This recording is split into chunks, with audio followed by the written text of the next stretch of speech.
की जा रही आयात। कठुआ के राजबाग में क्वारंटीन सेंटर तैयार हुआ। जम्मू कश्मीर में मांस की बढ़ती मांग की जाएगी पूरी। परियोजना पर 26 करोड़ रुपए किए जाएंगे खर्च।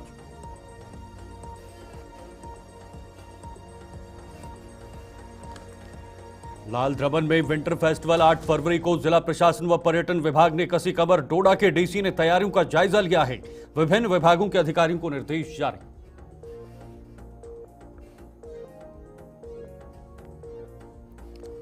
सोमगोरन मार्ग की दयनीय हालत में नहीं हुआ सुधार। बाबा शिव देवस्थान आने वाले श्रद्धालु से रहे दिक्कतें। जिला प्रशासन व सरकार से जल्द मरम्मत कराने की मांग की है।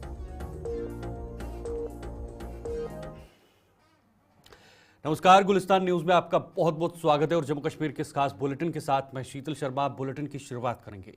जम्मू कश्मीर में मांस की बढ़ती मांग को पूरा करने के लिए समग्र कृषि विकास कार्यक्रम के तहत ऑस्ट्रेलिया से 900 भेड़ें आयात की जा रही हैं। इनका इस्तेमाल मुख्य रूप से जम्मू और कश्मीर दोनों संभागों में मीट की मांग को पूरा करने के लिए किया जाएगा। इस पर 26 करोड़ रुपए खर्च किए जा रहे हैं और भेड़ों के लिए कठुआ के राजबाग में क्वारंटीन सेंटर तैयार कर लिया गया है। इन भेड़ों को यहां क्वारंटीन किए जाने के बाद रियासी के पैंथल इलाके में स्थित भेड़ पालन फार्म में रखा जाएगा। तो आपको बता दें, राजबाग में क्वारंटीन सेंटर तैयार हुआ है कठुआ के राजबाग सेंटर में। और जम्मू कश्मीर में जो मांस की लगातार जो घटती इस वक्त जो कमी हो रही है, उस वजह से उसको बढ़ाने के लिए यहाँ पर ये बहुत महत्वपूर्ण कदम उठाया जा रहा है। ऑस्ट्रेलिया से इन भेड़ों को आयात किया जा रहा है, उनको लाया जा रहा है, जिसके लिए पहले उनके लिए क्वारंटीन सेंटर बनाया गया है और ताकि जो यहाँ पर मांस की मांग है वो पूरी की जाए। लगभग 900 भेड़ें आयात की जा रही हैं। ये बहुत बड़ी संख्या है और इस तरह का कदम जम्मू कश्मीर की तरफ से उठाया गया है। इस पर 26 करोड़ रुपए खर्च किए जा रहे हैं और भेड़ों के लिए कठुआ के राजबाग में क्वारंटीन सेंटर तैयार कर लिया गया है और वहां पर क्वारंटीन किए जाने के बाद रियासी के पैंथल इलाके में स्थित भेड़ पालन फार्म में रखा जाएगा। यानी विदेश से आ रहे हैं तो जाहिर सी बात है, उन्हें पहले क्वारंटीन के प्रोसेस से चलना पड़ेगा। उस प्रोसेस के बाद फिर उन्हें आगे की जो गतिविधि है उसमें रखा जाएगा, भेड़ पालन फार्म में रखा जाएगा और बाकी जो अन्य चीज़ें हैं वो भी होंगी। फिलहाल इस वक्त हमारे साथ रंजीव मेहता कठुआ से हमारे संवाददाता इस खबर पर ज़्यादा जानकारी के लिए जुड़े हुए हैं। रंजीव, ज़रा पूरी जानकारी बताइएगा। 900 भेड़ें आयात की जा रही हैं ऑस्ट्रेलिया से।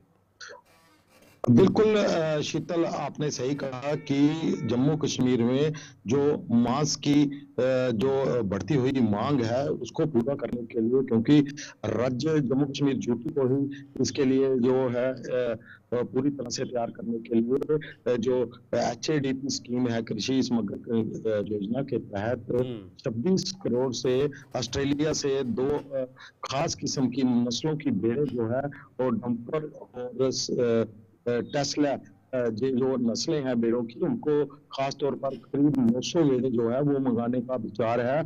और मार्च के महीने के मध्य तक जम्मू कश्मीर के 2 जो क्वारंटीन के सेंटर है, एक कठुआ के राजबाग के फार्म में क्वारंटीन सेंटर जो है बिल्कुल तैयार हो चुका है और दूसरा जो कश्मीर का गिम्बर क्वारंटीन सेंटर है गोल फार्म है, वहां पर बनाया गया है। यहाँ पर बताऊं कि 2 महीने तक इन भेड़ों को रखा जाएगा क्वारंटीन सेंटर के अंदर क्वारंटीन करके। उसके बाद इनको रियासी में भेजा जाएगा और गोल फार्म में भेजा जाएगा। खास बात जो ये है, क्योंकि 41% जो मीट की जो खपत है वो बाहरी राज्यों से आयात करते हैं। उसी को मीटा करने के लिए विभाग की तरफ से, कृषि विभाग हो या दूसरे अन्य अलाइड जितने विभाग है, उनकी तरफ से जो पैसा सैंक्शन किया गया है उसको मीट अप करने के लिए वो 26 करोड़ रुपए खर्च किए गए और इसके तहत 900 भेड़ें मंगाई जाएंगी। आधी यहाँ पे रखी जाएंगी राजबाग में और आधी कश्मीर में क्वारंटीन कर दी जाएंगी। और खास बात इन नस्लों की है कि जब इनके मेमने जब छोटे होते हैं 2 से 4 महीने के, तभी उनका वजन 40 किलो हो जाता है। जब एक जस्ट भेड़ होती है तो वो 90 किलो से लेकर 1.5 क्विंटल तक होती है, क्योंकि इससे काफी मीट निकलता है और इसके साथ साथ जो ऊन, बढ़िया क्वालिटी के ऊन जो होती है वो भी इनसे निकलेगी। तो काफी जम्मू कश्मीर के राजस्व में काफी बढ़ोतरी होगी और जो निर्भरता है दूसरे राज्यों पर मीट को लेकर, मांस को लेकर राज्य के वो भी उसको भी कम कर दिया जाएगा, बिल्कुल खत्म कर दिया जाएगा।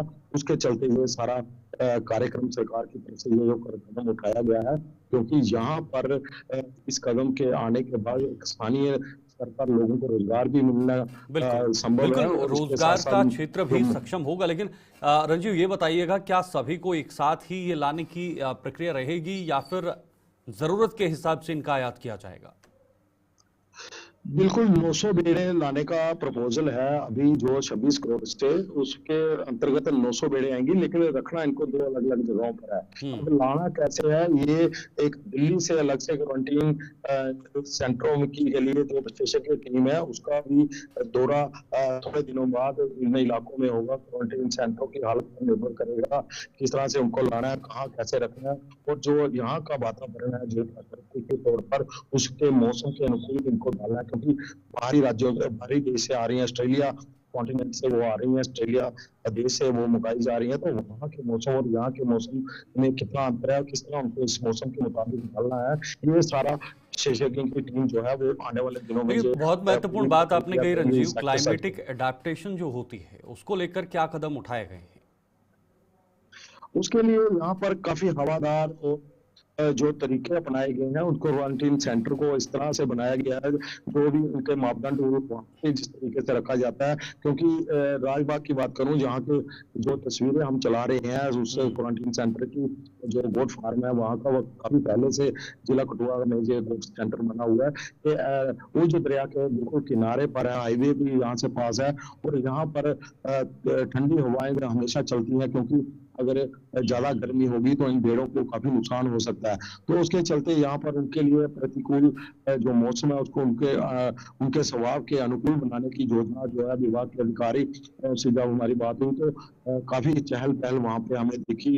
वहाँ पे रंग रोगन किया गया, नए तरीके से बनाए गए दो पुराने शेड के दो और नए शेड बनाए गए, उनके साथ चारे के लिए अलग से शेड है, उनकी जो जितनी उनको स्वास्थ्य सुविधाएं देनी है उसके लिए अलग से एक चैम्बर बनाया गया है। यहाँ पर एक लेबोरेटरी वहाँ पर बनाई गई है, डॉक्टर की तैनाती वहाँ पर होगी। तो ये सारा काम वहाँ पे पूर्ण हो चुका है।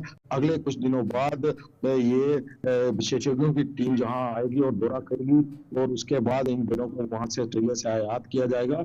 और लगातार अगर ये काम चलता रहा तो जम्मू कश्मीर की जो मांस की जो मांग है, जो जिस पर 48% से अधिक पर हमें पड़ोसी राज्यों पर निर्भर रहना पड़ता है, वो सारी जो है उसको दूर कर दिया जाएगा। ठीक है, बहुत बहुत शुक्रिया आपका रंजीव, हमारे साथ जुड़ने के लिए और ये जानकारी साझा करने के लिए। इधर डोडा के लाल द्रमन इलाके में 8 फरवरी को होने वाले विंटर फेस्टिवल के लिए जिला प्रशासन और पर्यटन विभाग ने कमर कस ली है। डोडा के डीसी हरविंद्र सिंह ने लाल द्रमन का दौरा कर वहां की गई तैयारियों का जायजा लेकर अलग अलग विभागों के अधिकारियों को जरूरी दिशा निर्देश जारी कर दिए हैं। लाल द्रमन में चारों ओर बर्फ की सफेद चादर बिछी हुई है और विंटर फेस्टिवल के आयोजन में सेना व एक गैर सरकारी संस्था भी अपना योगदान दे रही हैं। इस विंटर फेस्टिवल का मकसद लाल द्रमन को पर्यटन के मानचित्र पर लाना है, जहां अभी तक पर्यटक नहीं पहुंच पाए हैं। तो जो तस्वीरें इस वक्त आप देख रहे हैं, ये स्विट्जरलैंड की तस्वीरें तो बिल्कुल भी नहीं है, लेकिन ये तस्वीरें जम्मू कश्मीर के डोडा जिले की हैं। डोडा जिला का ये ऊपरी इलाका है, लाल द्रमन नामक इलाका है, और इस इलाके को अब टूरिज्म के मैप पर, यानी जो पर्यटन का मानचित्र होता है उस पर कैसे लाया जाए, उसके लिए प्रशासन द्वारा कदम उठाए जा रहे हैं और इसको पूरे जम्मू कश्मीर के मैप पर ला खड़े करने की कोशिश यहां पर प्रशासन की तरफ से की जा रही है। डीसी डोडा लगातार वहां पर नजर बनाए हुए हैं। इस फेस्टिवल को और खूबसूरत और कामयाब बनाने के लिए हर तरफा कोशिश की जा रही है। न सिर्फ जिला प्रशासन, इसके अलावा एक और संस्था, निजी संस्था और साथ साथ सेना भी इसमें सहयोग कर सकती है, ताकि इस विंटर फेस्टिवल का जो मकसद है, जो एक संदेश पहुंचाने का एक विजन है, वो कामयाब हो जाए और पूरे जम्मू कश्मीर के अंदर ये इलाका निखर कर सामने आए। हमारे साथ इस खबर पर ज्यादा जानकारी के लिए विकास मनहास डोडा से हमारे संवाददाता लाइव जुड़े हुए हैं। विकास, ये कितना बड़ा कदम है टूरिज्म को लेकर, क्योंकि लाल द्रमन का इलाका बेहद खूबसूरत इलाका है जिसकी तस्वीरें इस वक्त दर्शक भी देख रहे हैं और चारों तरफ से चादर बिछी हुई है, बर्फ की सफेद चादर बिछी हुई है। इसको एक बड़े लेवल पर मैप पे लाने के लिए कदम उठाए जा रहे हैं, लेकिन कैसे लाया जाए, इसके लिए क्या खास कार्यक्रम है इस बार? डिस्ट्रिक्ट का लाल द्रम्मन काफी खूबसूरत जगह है और इसे डोडा का ताज भी कहा जाता है। और यहाँ से लगभग 30 से 35 किलोमीटर ये बाजारनी या सुल्तान के बिल्कुल पास में है, जहाँ के मिट्टू जो है बिल्कुल गुलमर्ग की तरह दिखते हैं। तो ऐसे में यहाँ की एडमिनिस्ट्रेशन लगातार इस प्रयास कर रही है और कल डीसी डोडा हरविंदर सिंह खुद यहाँ पर पहुंचे थे और इस जगह का मुआयना किया था और यहाँ पर एक गेट लगाकर इसका उद्घाटन भी किया गया था। तो ऐसे में 8 फरवरी को जो फेस्टिवल होने वाला है, विंटर फेस्टिवल, एक अच्छा मैसेज पूरे जम्मू कश्मीर या पूरे इंडिया के लोगों को देना चाहते हैं कि भद्रवाह के साथ साथ एक लाल द्रम्मन भी है जहां पर इस तरह की खूबसूरती है। और ऐसे में अगर यहाँ पर मेला लगता है तो कहीं ना कहीं आने वाले समय में ये जगह और ज्यादा एक्सप्लोर होगी और एक टूरिस्ट डेस्टिनेशन जगह जो है भद्रवाह के साथ एक लाल द्रम्मन भी बन जाएगी, जहां पर हजारों या लाखों लोग घूमने फिरने आ सकते हैं। लेकिन विकास, क्या आपको लगता है कि बहुत देर हो चुकी है? जम्मू संभाग के कुछ ऐसे भी इलाके हैं जिन्हें पहले ही इस मानचित्र पर लाने की कोशिश की जानी चाहिए थी, जो नहीं हुई है, और अब जाकर इन जगहों को चिन्हित कर सामने निकालने की कोशिश की जा रही है।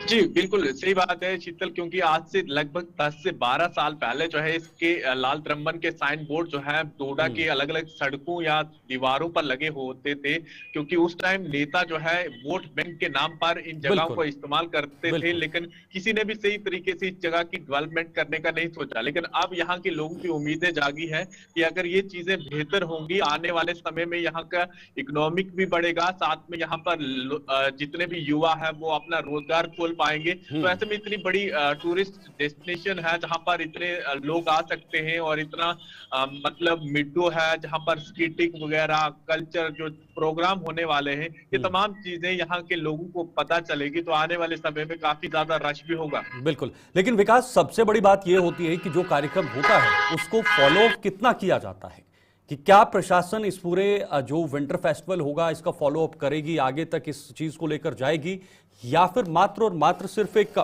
इसको पिक्चराइज किया जाएगा?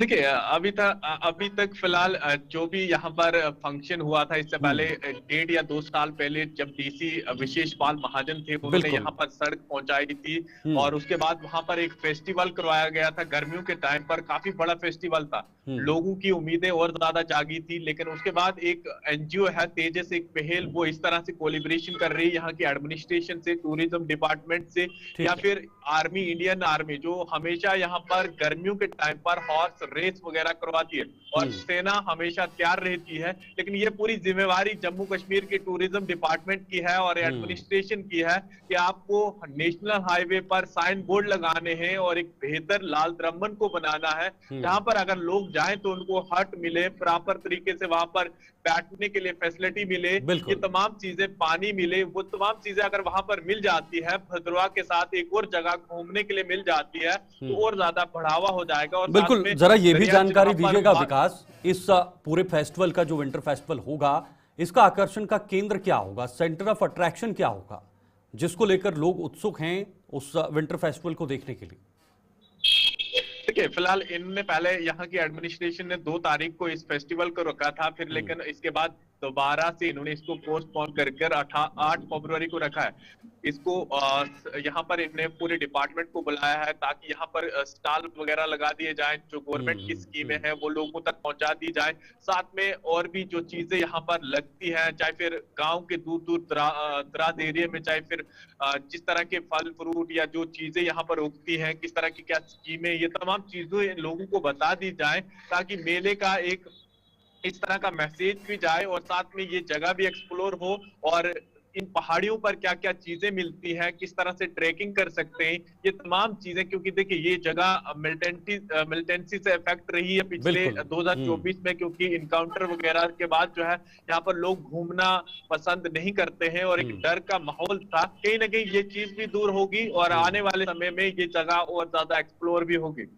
बिल्कुल विकास, देखिए जिस तरह से रोड कनेक्टिविटी हो या फिर टनल कनेक्टिविटी हो उसका काम भी जोरों से चल रहा है ताकि डोडा भद्रवाह का इलाका जो है वो पर्यटक के लिहाज से काफी आगे बढ़े, चाहे वो कठवा से डोडा की तरफ या भद्रवाह की तरफ जो कनेक्टिविटी हो रही है, ये तमाम चीजें हैं। क्या आपको लगता है कि ये आने वाले समय में टूरिज्म को और भी बूस्ट करने का काम करेंगे डोडा के अंदर? देखिए ये टनल से नजदीकियां तो बहुत कम हो जाएंगी, यानी जो रास्ता होगा काफी जो कम हो जाएगा, बिल्कुल। लेकिन साथ में यहाँ की एडमिनिस्ट्रेशन को दरिया चिनाब के साथ में आर्टिफिशियल लेक बना हुआ है उसको भी एक्सप्लोर करना चाहिए, वहां पर भी बोटिंग वगैरह लगा देनी चाहिए। क्योंकि देखिए आपके पास अगर भद्रवा जैसी खूबसूरत जगह है तो साथ में अगर लाल द्रमन या देसा का एरिया है या फिर मरमत के साथ जुड़े कई एरिया हैं, भलेसा का एरिया है, फिर देदनी टाप है, ये तमाम ऐसी ऐसी जगह है। अगर इस जगह को सही तरीके से बना दिया जाता है तो टूरिस्ट को कोई भी जगह नहीं बचेगी घूमने के लिए, क्योंकि जो कोई घूमने आएगा उसका एक महीना यहीं पर निकल जाएगा। तो ऐसे में ये तमाम चीजें डोडा को एक खूबसूरती पे ला सकती है और इसका बिल्कुल कश्मीर के साथ इसकी तुलना की जा सकती है।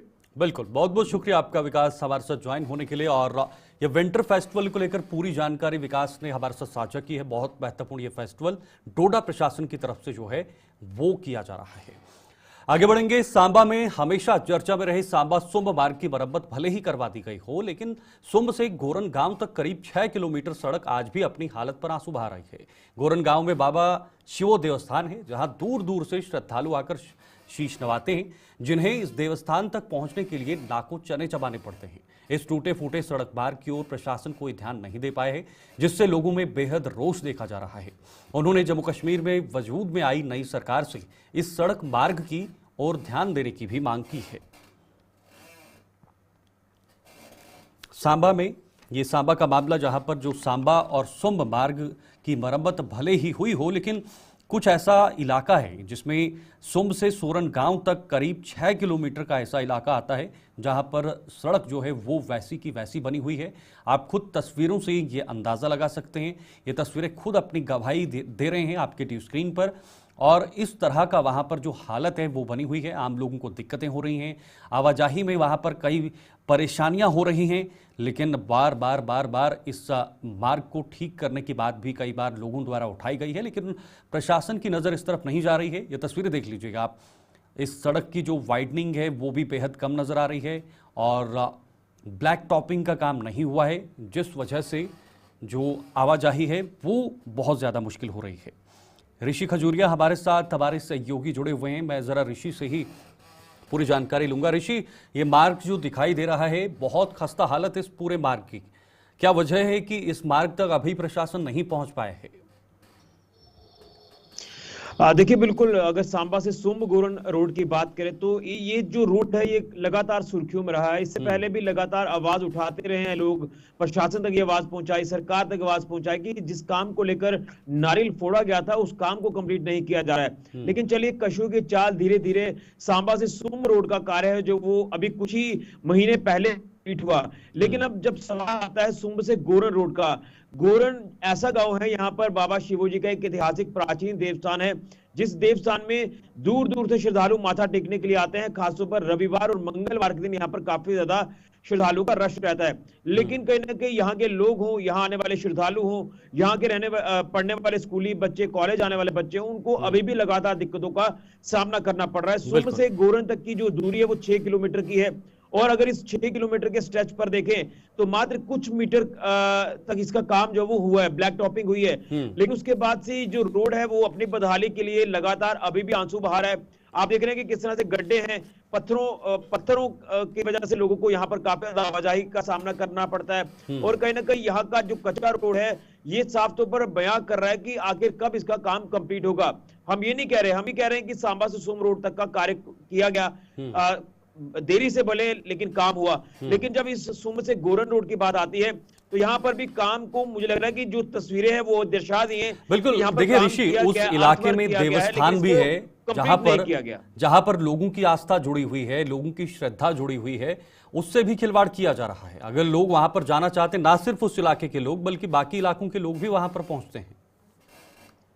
देखिए बिल्कुल, यहाँ पर अगर देखें तो बाबा शिवोजी के देवस्थान पर आने वाले कुछ ऐसे श्रद्धालु हैं जो आना चाहते हैं, लेकिन रोड की खस्ता हालत के चलते वो कहीं ना कहीं ड्रॉप कर जाते हैं। वो कहते हैं कि जब सड़क बन जाएगी हम तब बाबा जी के दरबार में जाएंगे, माथा टेकेंगे। लेकिन कहीं ना कहीं यहाँ के लोग, आप सोचिए कि किस तरह से रोजमर्रा की जिंदगी जीते हैं। वो गोरन से सुम्ब और सुम्ब से गोरन तक कैसे पहुंचते हैं, यहाँ के हर वर्ग के व्यक्ति की बात करें तो एक कहने के सवाल लाजमी हो जाता है। प्रशासन के ऊपर हम ये सवाल छोड़ रहे हैं, सरकार के ऊपर ये सवाल छोड़ रहे हैं कि आखिर इतना सा जो काम है ये आखिर क्यों नहीं किया जा रहा। अगर पीछे तक काम किया गया तो इस स्ट्रेच को भी कंप्लीट कर दिया जाता, लोगों को एक राहत मिलती, सहूलियत मिलती कि नहीं कई वर्षों तक जिसका काम, जिस रोड का पेंडिंग था वो काम पूरी तरह से कंप्लीट हुआ है, फिर वो टैग लाइन लग जाती सांबा से सुम्ब और सुम्ब से गोरन तक का जो रोड है वो कंप्लीट हुआ है। लेकिन कहने के अभी भी अदर में ये काम यहाँ का रुका हुआ है, क्यों रुका हुआ है इसके पीछे की वजह अभी तक नहीं पता चल पा रही है। तस्वीरें देखकर आप अंदाजा लगा सकते हैं। बिल्कुल, तस्वीरें तो बहुत ज्यादा वहां पर जो भयावह हैं वो नजर आ रही हैं। लेकिन ऋषि, नई सरकार नई उम्मीदें लेकर आई हैं, भले ही अभी नई सरकार के पास वो पावर्स नहीं है, वो शक्तियां नहीं हैं जो होनी चाहिए थी, लेकिन उसके बाद भी लोगों को सरकार से बहुत ज्यादा उम्मीदें हैं। क्या नई सरकार नई किरण बनकर आएगी इन लोगों के लिए? देखिए तभी हम ये सवाल केंद्र से माफ करिए जम्मू कश्मीर की सरकार के ऊपर छोड़ रहे हैं, प्रशासन के ऊपर छोड़ रहे हैं कि आप इसका ग्राउंड जो लेवल है उसको आकर चेक करें। आपके जो तमाम जनप्रतिनिधि है, मैं सांबा के जनप्रतिनिधियों से भी अपील करूंगा कि आप इस बात को जम्मू कश्मीर की सरकार तक पहुंचाएं। हालांकि जम्मू कश्मीर की सरकार और प्रशासन को इसमें इंटरवेन करने की काफी ज्यादा जरूरत है। और पिछले दिनों में जब चीफ मिनिस्टर यहाँ पर पहुंचे थे वहां तक भी हो सकता है कि हमारे यहाँ के जो कंसर्न विधायक हैं उन्होंने ये बात वहां तक रखी होगी, लेकिन सुम्ब के लोगों का ये साफ तौर पर कहना है, गोरन इलाके के लोगों का, कि इस खबर को आप हाईलाइट करिए ताकि ये जो काम बचा है इसे भी पूरा किया जाए। तो लिहाजा हमारी ये अपील जम्मू कश्मीर के प्रशासन से रहेगी, कंसर्न जो हमारे यहाँ के विधायक हैं उनके तक भी रहेगी कि आप जाकर इसका संज्ञान लीजिए और जो कंसर्न अथॉरिटीज इसमें काम कर रही है, अगर काम हुआ है तो काम होने के बाद रुका हुआ काम है तो जो ठेकेदार हैं, कॉन्ट्रैक्टर्स हैं, उनके साथ भी बात की जाए और जो कंसर्न विभाग जिसके अंडर ये काम आता है उनसे भी पूछा जाए कि आखिर क्या वजूहात हैं जो इसको आपने काम को रोका हुआ है। लेकिन ऋषि, एक और बहुत महत्वपूर्ण बात निकल कर आ रही है, क्योंकि आधा अधूरा काम है तो जाहिर सी बात है इसका टेंडर भी हुआ होगा। क्या वजूहात हैं जो आधे में ही एक पूरा काम रुक चुका है? देखिए यही टेक्निकल पॉइंट्स मैं आपको बताने की कोशिश कर रहा हूं कि इसमें प्रशासन को ही ये कुछ चीजें जो वो पता होंगी, लेकिन हम प्रशासन तक भी पहुंचने की पूरी कोशिश करेंगे। लेकिन अब इसमें टेक्निकल पॉइंट जैसे आते हैं कि टेंडर हुआ है, क्या टेंडर खत्म हो गया है या दोबारा से नई सिरे से इस टेंडर को जो है वो स्टार्ट किया जाएगा, पोर्टल में डाला जाएगा, ये तमाम टेक्निकल चीजें हैं जिसको लेकर कंसर्न अथॉरिटीज ही जान पाएंगी या फिर इसमें जो प्रशासन है वो जान पाएगा। लेकिन हम ये जरूर इसके ऊपर कोशिश करेंगे कि हमने अगर ग्राउंड पर ये चीजें नोट की है तो हम सरकार और प्रशासन से भी कोशिश करेंगे पूछने की, खासतौर पर यहाँ के जो कंसर्न डीसी हैं उनसे भी बात करेंगे आखिर क्या वजह है कि काम रुका है, क्यों रुका है, कब तक शुरू होगा, कब तक इसे कंप्लीट किया जाएगा। ये तमाम चीजें हैं, हम इसके ऊपर भी पूरा संज्ञान जरूर लेने की कोशिश करेंगे। ठीक है, बहुत बहुत धन्यवाद ऋषि ये जानकारी के लिए। बहुत इंपॉर्टेंट इशू है क्योंकि रोड का काम जो है उसके इंतजार में लोग बैठे हुए हैं, लोग कह रहे हैं कि जल्द से जल्द इस रोड का काम किया जाए। फिलहाल इधर जम्मू के न्यू प्लॉट इलाके में आज सुबह पेश आए दर्दनाक सड़क हादसे में करीब 25 साल के एक युवक की मौत हो गई। मृतक की पहचान अक्षय कुमार के रूप में की गई है, जो मूल रूप से भद्रवाह का निवासी था और मौजूदा समय में चिन्नौर में रह रहा था। यह हादसा तब पेश आया जब अक्षय कुमार अपनी बाइक पर न्यू प्लॉट से गुजर रहा था कि इसी बीच जेडीए परिसर के बाहर सीमेंट से लदे एक ट्रक ने उसे कुचल दिया। इस हादसे को अंजाम देने के बाद ट्रक चालक ट्रक वहीं छोड़कर मौके से फरार हो गया है, जिसके खिलाफ हिट एंड रन का मामला दर्ज किया गया। हादसे की सूचना मिलने पर पुलिस भी मौके पर पहुंची और अपनी कार्रवाई शुरू कर दी है।